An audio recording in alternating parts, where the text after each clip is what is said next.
Well, for more on this, I'm now joined live by Annie Machon. She's a former intelligence officer for MI5. Annie, the Pentagon's going to put 14 more missile interceptors in Alaska. That's about a 50% increase on the current numbers. And they're blaming the recent nuclear threats from North Korea. Is it really likely that Pyongyang will launch a nuclear strike? It would be suicidal if he were to do that.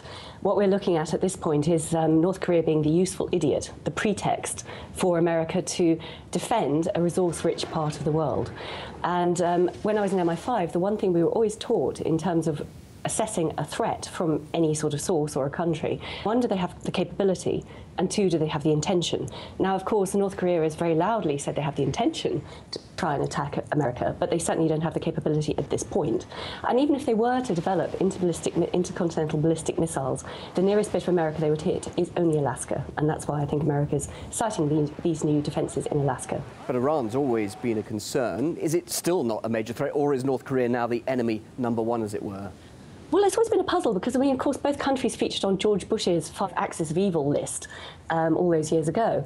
But North Korea has always been much more belligerent. I think Iran, and this is the assessment of the entire US intelligence community, which came out in the National Intelligence Estimate in 2007, which was Iran had stopped trying to develop any sort of nuclear weapon capability in 2003.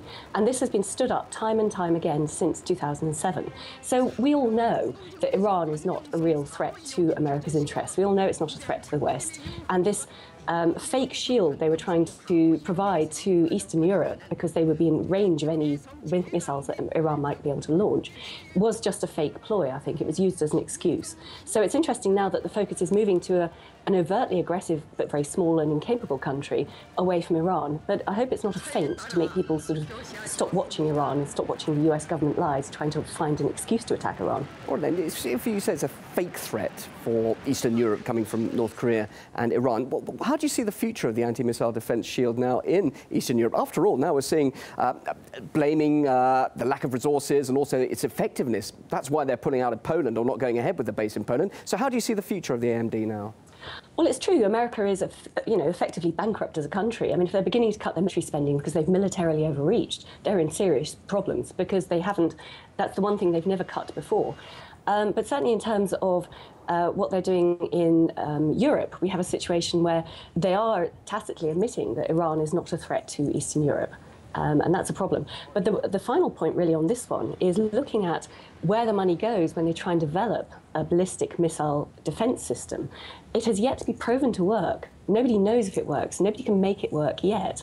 So effectively, ever since Ronald Reagan announced Star Wars way back in the early 1980s, what we've seen is this is a threat that's used as a cash cow that is milked by the defense industry, particularly Boeing, I believe, and Raytheon, who stand to make billions out of building these fake defense shields. But nevertheless, symbolically, they are important. Russia, of course, not at all happy with the anti-missile defense shields there in Eastern Europe. Now, how will China react to what America's doing much closer in its backyard? Well, that's going to be a very interesting question.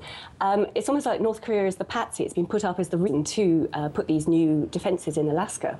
And the key bit is, of course, there's been this covert war to control the diminishing resources of the world, not only rare minerals, but oil and all the rest of it, being waged across continents between certainly the US and China over the last decade.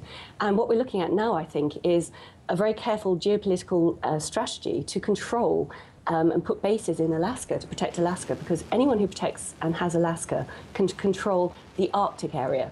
And as the Arctic begins to melt more quickly and more countries are going to fight for the resource-rich area as the ice recedes, then America, by having these defences in Alaska, will be very well placed to protect its economic interests in that area.